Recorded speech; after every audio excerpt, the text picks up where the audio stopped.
자, 이제 날도 따뜻해지고 있으니 바로 여름 시작될 겁니다. 얇은 옷 입기 시작하면 바로 드는 생각이 있죠. 아, 살 좀 뺄걸. 지금이라도 시작하면 됩니다. 다이어트 할 때 아직도 칼로리를 계산하는 분들이 있다면 진짜 도움되는 정보 알려드리겠습니다. 이것만 알면 다이어트 할 때 음식 고르는 기본 원리 파악할 수 있습니다. 칼로리를 계산하면서 음식 먹고 먹은 만큼 운동이나 활동으로 칼로리 소비하는 게 다이어트의 필수 상식으로 여겨지는데 실은 이게 오류가 좀 많습니다. 식단을 짜거나 운동 계획을 짤 때 큰 틀을 잡는 데는 기준이 될 수 있지만 너무 디테일하게 들어갈 필요는 없다는 거죠. 왜 그런지 한번 볼까요? 칼로리는 물 1g을 1도 올리는 데 필요한 열량을 이야기합니다. 칼로리 이론에 따르면 남성은 하루에 2200에서 2600kcal, 여성은 1800에서 2100kcal가 필요하다고 하죠. 그런데 이건 물의 온도를 올리는 데 필요한 열량을 나타낸 거고 사람의 몸에는 정확히 적용되진 않습니다. 음식 칼로리 계산의 첫 번째 문제점은 사람에 따라서 흡수율이 다르다는 겁니다. 똑같은 음식, 같은 양을 먹어도 살이 찌는 사람이 있고 전혀 찌지 않는 사람도 있으니까요. 이건 흡수의 차이입니다. 또 하나, 운동으로 소비되는 칼로리 계산도 오차가 상당히 큽니다. 운동이나 활동으로 소비되는 에너지의 차이도 다른 거죠. 사우나를 같이 해도 2, 3kg 빠지는 사람이 있고 전혀 체중 변화가 없는 사람도 있으니까요. 이런 이유로 칼로리를 꼼꼼히 따져서 식단하고 운동을 해도 생각과는 다른 결과가 자주 나오는 겁니다. 요즘엔 과자에도 음료에도 다 칼로리가 써 있어서 계산하기는 비교적 쉽지만 그것만으로 다이어트를 하는 건 문제가 많습니다. 생각해 보세요. 제로 음료는 칼로리가 거의 제로인데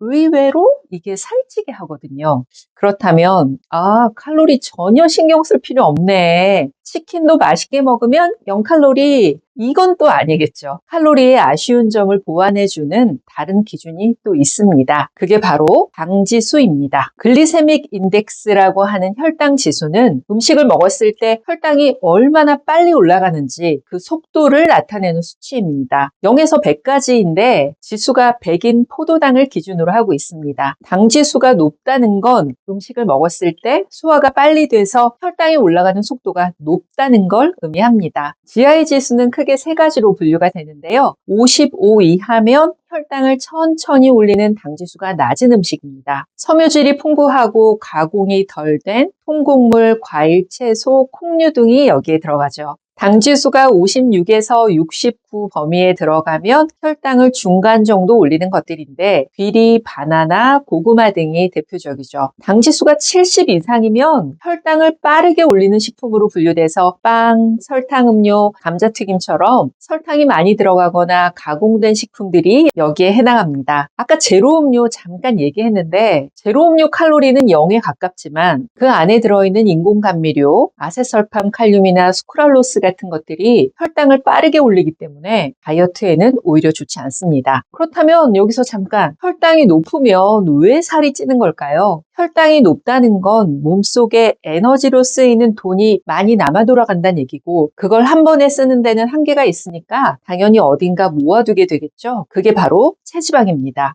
몸은 들어오고 나가는 수입과 지출이 같아야 유지되는 기관인데 들어오는 건 많고 나가는 게 적으니까 당연히 지방으로 쌓여서 우리가 살이 쪘다고 말하는 겁니다. 그래서 적게 먹고 많이 움직이라고 하는 거죠. 우리는 지금 그중에서도 어떤 걸 기준으로 먹어야 하는지를 보고 있습니다. 당지수, GI 지수 이야기 마저 해보면 당지수가 낮은 음식들은 혈당 수치를 안정적으로 유지시켜서 당뇨나 체중 조절 같은 건강 관리에 중요한 역할을 하게 됩니다.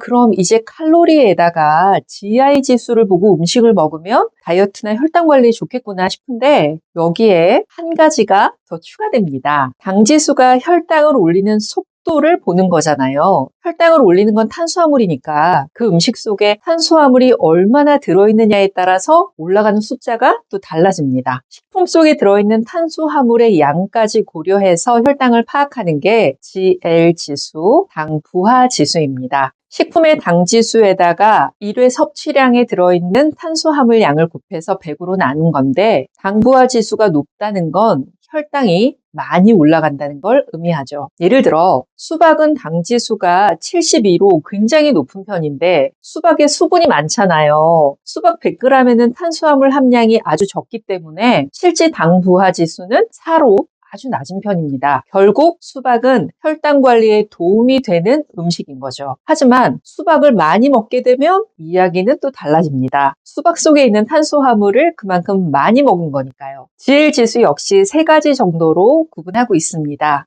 10 이하이면 낮은 편에 속하고 대부분의 채소와 과일이 여기에 들어가죠. 11에서 19 정도면 중간이고 고구마나 현미밥 그리고 일부 과일들이 여기에 해당합니다. GL 지수가 20이 넘어갔다. 혈당을 크게 올리는 식품이 되고 콜라, 구운 감자, 흰쌀밥, 콩프라이크처럼 가공식품이나 설탕이 많이 들어간 음식들이 여기에 포함됩니다. 당뇨나 체중 조절에 도움되는 건강한 식단을 원한다면 이제는 칼로리 계산하실 필요 없습니다. 참고로 칼로리를 제한하는 굶는 다이어트를 하게 되면 체중은 어느 정도 줄일 수 있지만 대사가 느려지고 요요 현상이 더 빨라지는 부작용이 생기니까 칼로리를 제한하는 다이어트는 더더욱 좋지 않습니다. GI 지수, GL 지수까지 함께 보는 게 건강관리하는 데 좋다는 건 알겠는데 설마 이걸 외워야 할까요? 인터넷을 아무리 뒤져도 몇 개 안 올라와 있는데 말이죠. 결론부터 말씀드리면 외우는 건 불가능합니다. 실제로 외울 만한 정보도 많지 않습니다. 그럼 어떡하죠? 원리를 알면 어느 정도 파악할 수 있습니다. 처음 시작할 때 말씀드렸듯이 같은 음식, 같은 양을 먹어도 누구는 살찌고 안 찌고 하는 것처럼 타고난 체질 때문에 혈당이 오르는 속도가 다릅니다. 개인에 따라서 20에서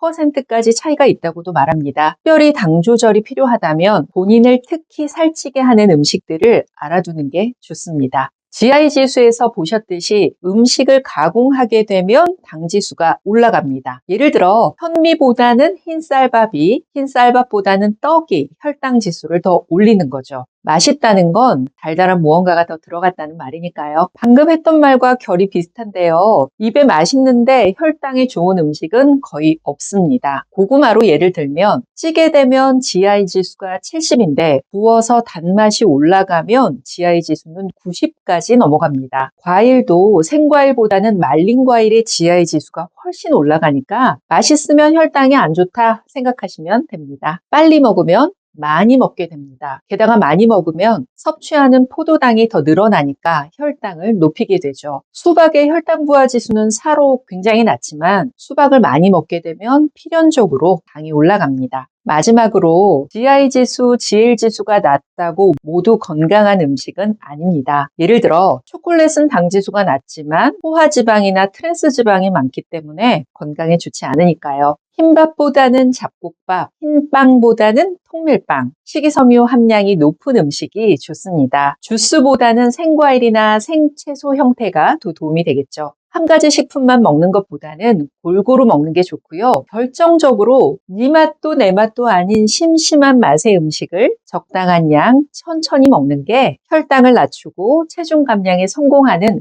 가장 좋은 방법입니다. 결국은 기본을 지키는 게 가장 중요합니다. 이제 다이어트 할 때 칼로리표 너무 신경 쓰지 마시고 심심한 맛의 음식들 천천히 적당히 드시면서 지혜로운 체중 감량 하시기 바랍니다. 다음 시간은 인기 있는 다이어트 보충제 활용하는 방법과 주의사항들을 알아보겠습니다. 건강식재료 소개해드리는 한약사 김경순이었습니다. 오늘도 평안하세요.